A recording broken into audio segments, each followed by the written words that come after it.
year 1999 was one of the biggest years for the genre of pop music. Acts like Backstreet Boys, NSYNC, Christina Aguilera, Britney Spears, and the Spice Girls were topping the charts.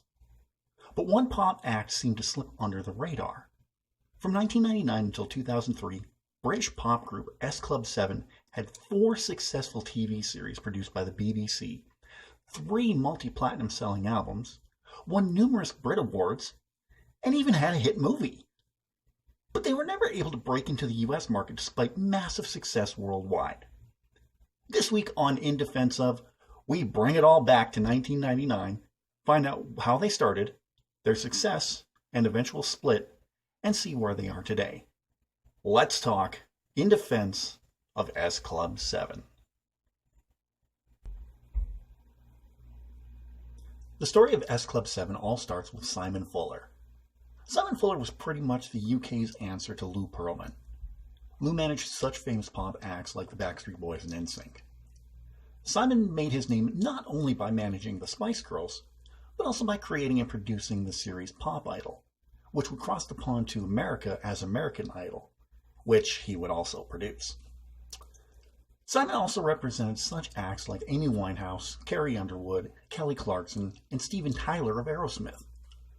In November of 1997, after the Spice Girls performed at the MTV Europe Music Awards, they decided to take control of their careers and would relieve Simon of his managerial duties. He would soon go out and put together his next huge pop act. A global talent search was held to find aspiring singers, but ultimately the lucky 7 were all based in the UK. Paul Cattermole, Tina Barrett, John Lee, Bradley McIntosh, Hannah Spirit, Rachel Stevens, and Joe O'Mara were picked for Simon's next project, S Club 7. Simon has gone on record saying that he came up with the concept of S Club 7 the day after he was let go by the Spice Girls. Over 10,000 hopefuls auditioned for a spot in the band. Rachel Stevens was the only member of the group who didn't audition. Instead, 2 producers from Simon's 19 management asked her to record a demo for Simon. Paul and Joe were spotted by producers and asked to audition, Joe having previous musical experience being in a band in Germany called 2-4 Family. John, Hannah, Tina, and Bradley would all audition for the group. Once the lineup of the group was finalized, they were flown to Italy to become more accustomed to each other. Rachel said about the first meeting that all 7 of them felt comfortable with each other from the very beginning. In 1999, S Club 7 hit the television airwaves with the first of 4 series, not seasons, Miami 7 on CBBC on BBC One in Britain. The show would be renamed S Club 7 in Miami for the US and Canada, airing on Fox Family, later ABC Family in the US, and Much Music in Canada. Miami 7 would reach a worldwide audience of 90 million viewers and was shown in over 100 countries. Between the first series and the second series, LA 7, more on that momentarily. The group would film 2 specials, Back to the 50s, which saw the band travel back to 1959 in their Chevy for some reason, and Boyfriends and Birthdays. On June 9th, 1999, S Club 7 would release their debut album titled S Club. Makes sense. The first single from the album and the intro to Miami 7, Bring It All Back, would reach number 1 on the UK singles charts. S Club sold over 600,000 copies and was made BPI certified platinum. Subsequent releases from S Club, like S Club Party, would enter the UK charts at number 2 and reach number 1 in New Zealand. The following single, 2 in a Million, would also reach number 2 in the UK. With their popularity came its drawbacks. The demand for the group, with grueling film schedules, including over 13 weeks in America filming Miami 7 and the 2 specials, left the band feeling that traveling from the UK back to the US was more tiring than what they were going to the US to do. Paul commented that the speed of the schedule sometimes caused a kind of dreamscape in your head, and that the group often felt jet-lagged and tired. Not only was the group filming, but also performing at high-profile music festivals such as Party in the Park, performing for over 100,000 fans. In spite of the intense nature of their schedule, the group always had each other's backs, saying they were good friends and cared for each other a lot and supported each other through difficult times, something that remains to this very day. February of 2000 would see S Club win their first Brit Award for British Breakthrough Act. In April of the same year, their second series, LA7, would premiere. It continued the band's journey to superstardom after leaving Miami for Los Angeles. The first single from their second album, 7, entitled Reach, which also served as the theme song to LA7, was released in May and would reach number 2 on the British charts. 7 was released on June 12, 2000, and would reach number 1 on the UK charts, certified triple platinum, and would be certified gold in the US. The second single from the album, the sultry Rachel Stevens sung Natural, would reach number 3 in the UK. That November, S Club were invited to provide the official song for the BBC's Children in Need 2000 campaign, thus spawning perhaps their biggest hit single, Never Had a Dream Come True.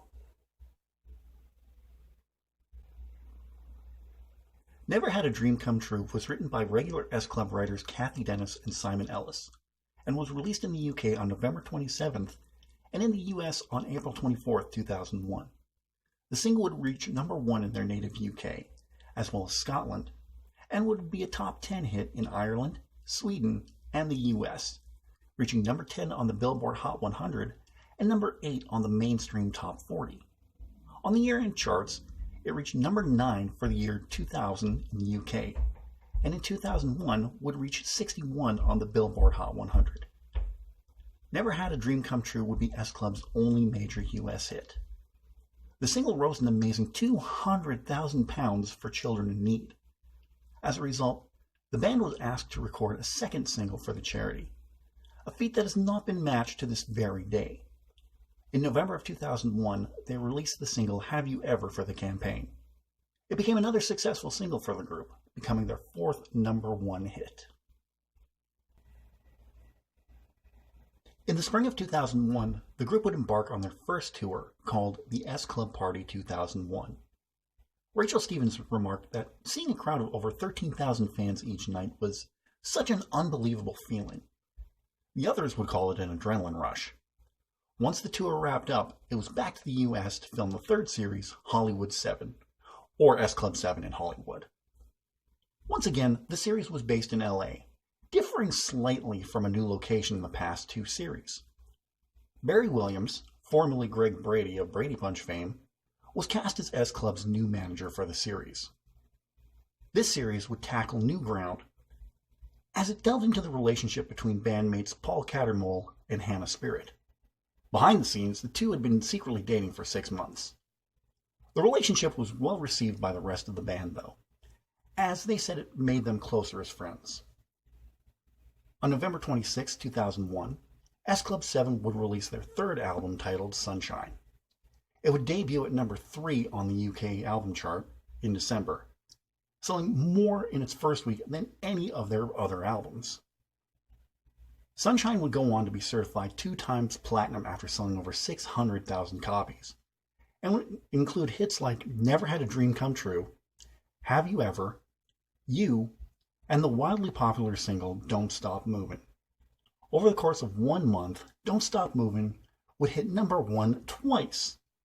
The single also won a Brit Award for Best British Single and ITV's Record of the Year.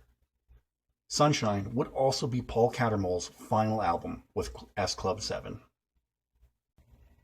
January of 2002 saw the group embark on their second arena tour dubbed S Club 7 Carnival 2002. When asked about the tour, Bradley McIntosh described it as an older show, which would differ from the first tour in 2000, which he called more like bubblegum. Paul compared the 2 tours, saying Carnival was a more glitzy stage concert. Reviews for the tour were generally positive, describing the show as diverse and dazzling, but the group itself was criticized as being a compilation of toddler-friendly Eurovision entries. Yikes. But they did concede that the show was slick and a decent value. But some of the worst criticism came at the expense of Paul Cattermole. Dubbing him overweight and too heavy-footed as a dancer, On September 20th, 2002, the fourth and final S Club series, Viva S Club, debuted on CBBC. The setting for the show would shift from the US to Barcelona, Spain. This wouldn't be the only change, though. As 4 episodes into the series, Paul Cattermole would depart. Not only the show, but the band as well. Paul decided to exit the band to pursue other musical interests. The band, now renamed simply S Club, would continue on with Viva S Club until the final episode on December 27, 2002. Paul's final performance with the band was at Party at the Palace as part of Queen Elizabeth II's Golden Jubilee. The group vowed to stick together come what may. Their first single as a 6-member group, Alive, would reach number 5 on the UK charts, and their fourth and ultimately final album, Seeing Double, was released. The album failed to make the same impact as their other albums, stalling at number 17 on the UK charts. At this time, though, Jo O'Mara announced that she had suffered an immobilizing back injury and was confined to a wheelchair, leaving her unable to partake in previously scheduled television appearances. In April of 2003, the group released their one and only feature film, Seeing Double. The film received mixed reviews and only has a Rotten Tomatoes score of 49% from 3 reviews. The film's release was marked by rumors that the group would be splitting up soon, something everyone denied. But 10 days after Seeing Double was released, the band confirmed on stage that, after one final single and a greatest hits album, S Club would in fact separate. The group cited that the split was mutual, stating that it was time to move on. The final single, a double A-side comprised of Love Ain't Gonna Wait For You from Seeing Double, and the appropriately titled Say Goodbye, was released. The single was a success, reaching number 2. On June 2, 2003, Best, the greatest hits of S Club 7, was released. The only other new song on the album was the track Everybody Get Pumped. The album would reach number 2 in the UK. 6 days later, S Club made their final appearance together on the iconic UK music series Top of the Pops. S Club 7 was no more. In 2003, Rachel Stevens would be the first member of the band to achieve solo success after the release of her debut solo album, Funky Dory, which included the single Sweet Dreams My LAX. She would follow it with 2005's Come and Get It. Also in 2005, Jo O'Mara would release her one and thus far only album, Relentless, on Sanctuary Records. Included on the album is the single What Hurt the Most. Bradley would go on to become popular club DJ. Hannah has appeared in quite a few movies, including Agent Cody Banks 2. John released his first album called Fallen Angel in 2013. Paul started a new band called Paul Cattermole and the Scene, and Tina has released a few singles. And along with performing, Jo, Rachel, Tina, Hannah, and Bradley have all become parents. In 2014, S Club 7 would reunite for the Children in Need charity for the first time in over a decade. All 7 members, including Paul, performed a medley of some of their biggest hits.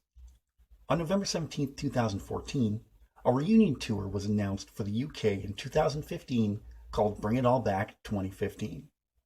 Prior to the reunion, Jo, Bradley, and Paul formed S Club 3, with Paul departing after the S Club 7 reunion tour. Since Paul's departure, Jo, Tina, and Bradley still tour to this very day as S Club 3, singing all the S Club hits. S Club 7 was the perfect example of pop music in the late 90s, early 2000s. Fun, vibrant, wholesome, a little cheesy, but a good kind of cheese. And a little cheese never hurt anyone. In the year 2020, the demand for nostalgia has never been higher. This year would be a perfect time for one more tour from S Club, and maybe even one more album. The members of the group haven't ruled out a reunion themselves. Rachel Stevens has said that talks of a reunion normally bubble up, so only time will tell. Now, I fully admit, I'm not a huge fan of the pop genre. Of course, I wouldn't shame anyone for liking pop music. Like what you like, absolutely. But admittedly, it's not my thing. That being said, though, I love S Club 7. The music is enjoyable, and they themselves come off as super nice and down to earth. When watching Boyfriends and Birthdays for research, I read a comment on the video saying how the commenter liked how the band treated the young kids. Not as kids, but as equals. They would go on to say that they heard that that's how they act towards kids and their fans in real life. Needless to say, that made me smile. As for myself, I will continue rocking the S Club party for years to come. And yes, I know how cheesy that sounds. I don't care. So that's my defense of S Club 7. Agree? Disagree?